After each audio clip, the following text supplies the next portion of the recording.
Hello, sports fans, and welcome back to Professor Bet's Week 9 picks. You heard that right, it's Week 9. Let's go ahead and recap a little bit. Week 8 was absolutely nuts. We still went positive. We've been positive every single week. We've had 3 perfect weeks. I would like to go ahead and add to that total this week. So I'm going to kind of cheat the system a little bit. I have 5 picks because I feel very, very strongly about 5 of these picks. And then I have 2 UFC picks. So we're still making 7. I'm just not going to try to go above and beyond, get 9 and 11 this week. I want to start off with a perfect week, and then we'll reach back out to 9 or 11 later on in the year. So after recapping last week, there's some, like I said, that I just don't understand the lines. That happens after a crazy week. Sometimes Vegas takes these numbers and they don't even know what to do with it.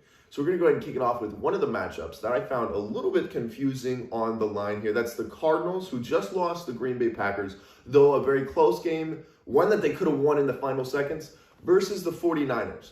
Now, the 49ers have not been healthy. They haven't been healthy for about 2 or 3 years, and that's what happens in the Shanahan system. Nowadays, we see a lot of injuries come in year 2, year 3, year 4. Those run-heavy offenses begin to sputter. So the line is -2.5 here. I don't understand that with the current records of the team and with the performances that I've seen from each team. I would even take an alternate line of 7, maybe even 10 if I was getting crazy with this, just because I feel like the number's so crazy that it is -2.5. So I'm going to go ahead and take the -2.5. If I see -7 out there, I'll probably take Cards -7 because I don't think that's a close game. Alrighty, next here for my kind of like, what the heck is Vegas thinking? We have the Chargers versus the Eagles. Now, understand the Chargers came off a close loss to the New England Patriots. I told you guys that was going to happen. I told you that the Patriots were coming. We'll get into that a little bit later. And the Eagles, like totally on the opposite page, blew out the Lions, but the Lions haven't won yet. So what do we take with this information? The Chargers, I believe, are still the better team. And at -1.5, I'm willing to take that bet. If it was -3, if we're talking about a field goal or more, then I might be struggling with this. But I think the Chargers win outright, and therefore by -1.5 points, why not go ahead and take that? Let's see the Chargers kind of get those wheels started again, especially after a close loss to the Patriots. But we all know Belichick has a way with these young quarterbacks. Look for him to get a bounce back here in Week 9. Now, we have 2 more teams left here. The first one I'm going to start with, so I can go ahead and brag a little bit, are the Patriots versus the Panthers. Now, I told you guys that the Patriots we're losing close to really good teams early on in the season. We saw it with Tampa Bay, 19-17, losing to Dallas in overtime. And I told you they had 2 more big games that they must win in order to get into the playoffs. That was the Chargers and the Ravens. Look, they've got one part of that done here. The rest of their schedule, the reason I hadn't talked about it, not that interesting, okay? Including this week. The Panthers are falling. Whether PJ Walker starts, I don't care. The Patriots are going to win. -4.5 would normally worry me a little bit, but against a team as stagnant as the Panthers, I'm willing to go ahead and take that, even slam that a little bit here. I expect that the offense will take care of its business and the defense will lock down yet another young quarterback. We already know how they are against young quarterbacks. Every time you see the Patriots play a young quarterback, put your money on it. 95% of the time, you're making your money back. Now, I have one more NFL pick before I get to my UFC 268 picks, and let me just tell you, I'm excited for UFC 268, but before we begin, we have the Bengals and we have the Browns. Understand, I told you guys last week, the Browns are going to lose to the Steelers. The Broncos have developed a reputation of a great defense, but now that is only representation. And I told you guys that I expected the Browns to beat the Broncos. I called that out 2 weeks ago. And then this week I said, the Steelers are going to beat the Browns. And that's exactly what happened. So I'm going to tell you what's going to happen again. The Bengals coming off an embarrassing loss to the Jets team. They didn't expect a backup quarterback to come in there, play the way he did. Hats off to Mr. White there. Good game. But guess what? Now we're moving on to the Browns, and we're trying not to make this a slide because we still have a chance to top our division here, and that's exactly what it's going into. They're going into this game. They might have been focusing on this game last week when they should have been focusing on the Jets. So we're going to see them really show that game plan and really come out and look to make a statement after such an embarrassing loss last week.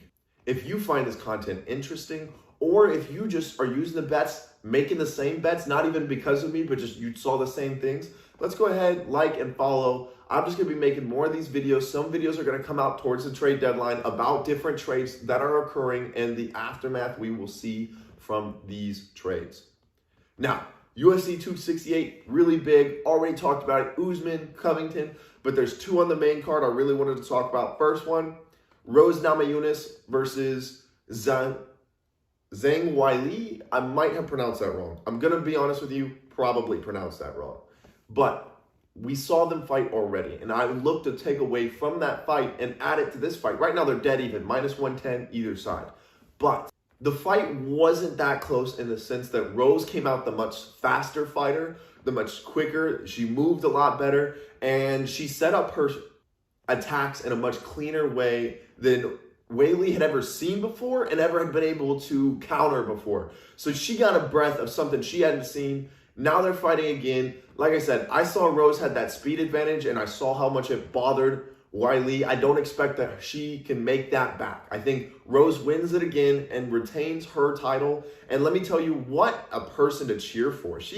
There's something about her when she fights that you're right there with her. Thug Rose. I mean, wow. What an incredible fight. Now we're moving into possibly one of the most incredible fights of all time. I couldn't tell you how it's going to go down. And that's exactly what we're talking about. That sounds crazy, right? I don't know what's going down.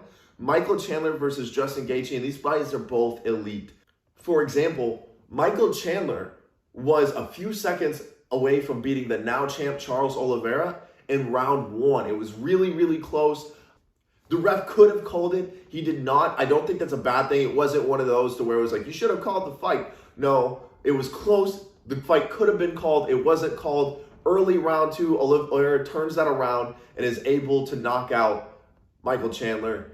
And Justin Gaethje, the same way, was just knocking out everybody. He has fearsome power, a fearsome chin. He's going to go in there. He's going to absolutely bang. This is one of those lines, though, that I saw, and I said, there's no reason not to take the underdog here. Both are really, really good. Both have all the tools in their arsenal, and both can knock each other out. So why not go ahead and put the 170 on Michael Chandler? That's a plus 170. That's a crazy number for a fight this close.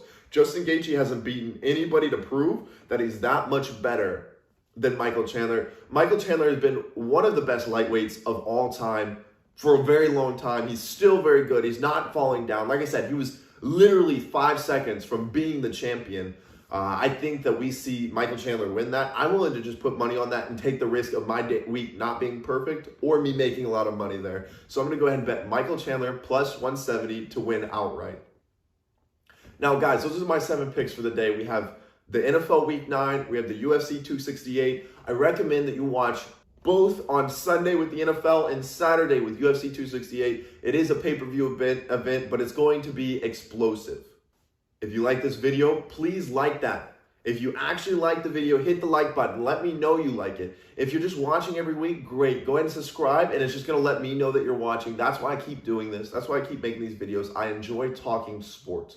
You're going to see different videos come out later in the week about some trades that are going to be happening and sort of the fallout of the trades as we see some teams start to say, okay, we're not who we thought we were. Now it's time to look towards the draft. We're going to see some teams say, hey, we're going all in. This is our year. Let's pick up everybody we can. That's all about to start breaking down here. And I'm going to have some of those conversations here for you.